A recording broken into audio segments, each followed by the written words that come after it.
Wow, I'm just admiring how perfectly I lined up everything on this slide. My OCD really helped me out there. Wait. Did you notice anything wrong with what I just said? I used OCD to describe how detail-oriented I am. Phrases like this are tossed around all the time in our daily lives. Statements that make mental illness seem beneficial or trivial are everywhere, especially on social media. A few days ago, I was scrolling through Twitter and I came across this tweet. "My mental illness is what gives me a personality." Funny, right? What about this one? "I'm so OCD when it comes to scheduling." These kinds of comments are rampant, so much so that in the span of 10 minutes, I was able to find all of these tweets.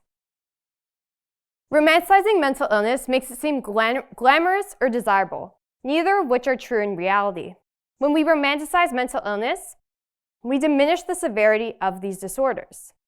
In one study, participants were shown either stigmatizing or trivializing clips of mental illness. Participants that viewed the trivializing clips were significantly more likely to perceive mental illness as providing benefits to those affected. They viewed those people as fortunate and even envied them. Anyone who's experienced mental illness knows that's not something to envy. Mental illness is often romanticized in the media. I'm sure many of you have heard of 13 Reasons Why. The show follows Hannah, a teenager who commits suicide after being bullied. She leaves behind 13 recordings for the 13 people she claims led her to end her life. The show glorifies and romanticizes mental illness by showing how Hannah regains power through her suicide and gains revenge on her enemies. But you don't have to take my word for it. There's actual scientific evidence that proves the devastating impacts of romanticization. Following the release of the show, Google searches for how to commit suicide increased by 26%. This is clearly a very serious issue, and we need carefully thought out strategies to mitigate it.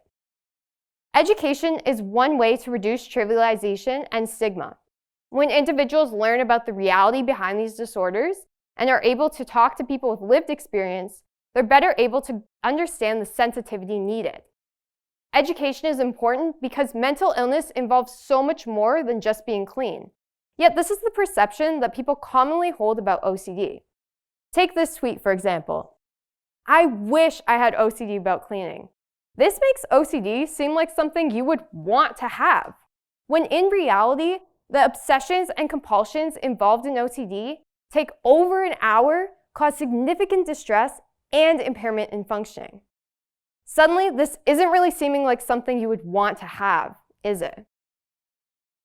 So we need to think critically about the language we use when we're talking about mental illness.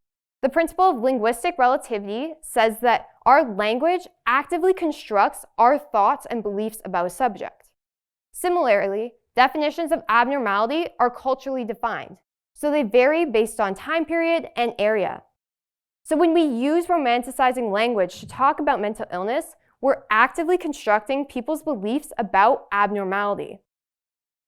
We may inadvertently convey that mental illness is something that's beneficial or normal when we use these kinds of words. So considering our language, we need to be critical consumers of content on social media. Humans are extremely susceptible to conformity. We want to fit in with what everyone else is doing. So when a few people start romanticizing mental illness, we're inclined to kind of join in. These social media platforms are also extremely susceptible to groupthink. So these romanticized views become very strengthened, and users fail to look at alternative perspectives. In order to break this groupthink, we need to be critical consumers and consider alternative perspectives when we're looking at these posts. The romanticization of mental illness is clearly a very serious trend, and it also can make people who actually suffer from mental illness feel like they're not understood and that no one really sees what they're going through. So the next time you think about saying something like,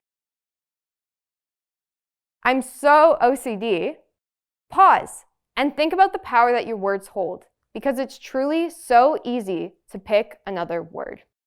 Thank you.